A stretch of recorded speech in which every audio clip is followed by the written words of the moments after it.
Hello, in this video, we're going to discuss how to become a registered investment advisor in the United States.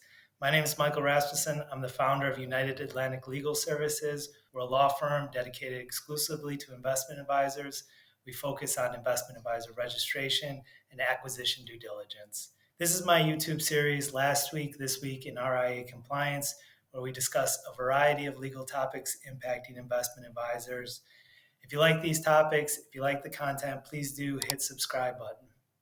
So today, like I said, we're going to talk about how to register as an investment advisor in the United States. It's actually a fairly complicated process for a lot of different firms. For smaller firms and firms that are really narrowly focused, the process can be quite smooth. At United Atlantic Legal Services, we've broken the process down into kind of 5 general steps. The first one is understanding your business. The second one is forming your business. That's the creation of the legal entity that will be in your investment advisor firm. The third step is drafting your disclosure documents and your client agreements. The fourth step is the registration application. And then finally, the fifth step we have is creating your compliance program for you. Those are the policies and procedures the regulators want to see in place to make sure that you stay in compliance. So let's start with step one here, and that's really getting to understand your business. Each time we meet with a new client who's looking to register as an investment advisor in the United States, we sit down and have a deep dive with them about their goals and objectives for their firm. What problem are they trying to solve in the financial services space?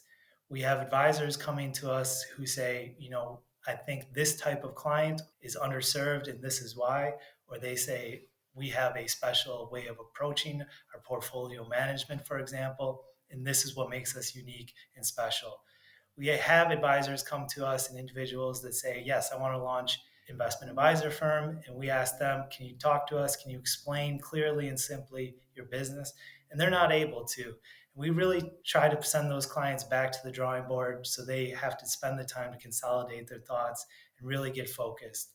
One of the biggest issues we see with our investment advisor clients is once they're registered, they realize that the way that they were registered, the information that they've provided regulators isn't necessarily the business that they really want to run.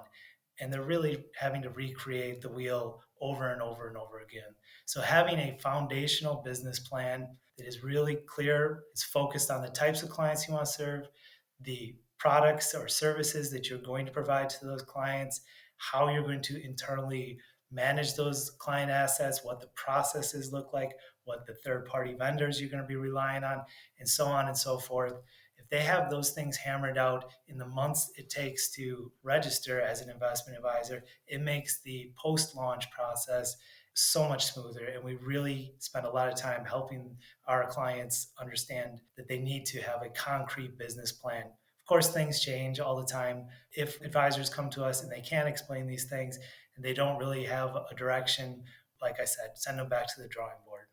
So once we've sat down and we've gone through that process of really understanding our clients' objectives, we move into the actual formation of the entity that will be the investment advisor firm.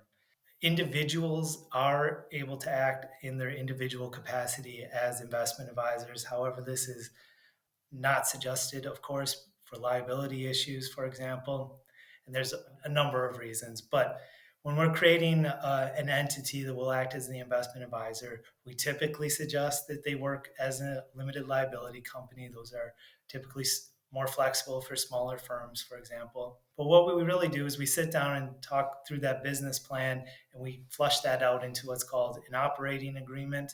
And that's the governing document that tells the owners of the investment advisory firm how they will interact with each other. This is an incredibly important document, especially for firms that have multiple owners. How are owners added, for example, if somebody comes and wants to put a capital contribution in, become a partner or an owner of your firm, is that permissible? Does everybody have to vote on it? If so, what is the percentage of owners that has to approve the inclusion of a new owner, for example? On the other hand, how can owners get their money back out? Can they force a sale back to the entity, for example? How are disputes handled? And on and on and on. This is a foundational document, and it really forces our clients to, again, go back to that business plan and consider how they want to put that into actual action. And that's what the operating agreement helps us do. The next step, we spend time drafting what are called disclosure brochure. This is a document that is required by regulators, and it's a document we deliver to clients. So the ultimate investment advisor client gets this document, and the document describes the business of the firm again. So the types of clients that they offer services to, and what those services really look like, amongst a number of other disclosures that need to be made in there. And really, the purpose of this disclosure document is to make sure that clients, before they give you their assets, their hard-earned money for management, that they understand who they're giving their money to, right? In addition, it allows them to compare investment advisors one against another. So you have to disclose the fees that you're going to be offering in conjunction with those services. And theoretically, a client could take your document and go down the street and compare it to the investment advisor next door and make a decision that is best for them. Hand in hand, we draft client agreements.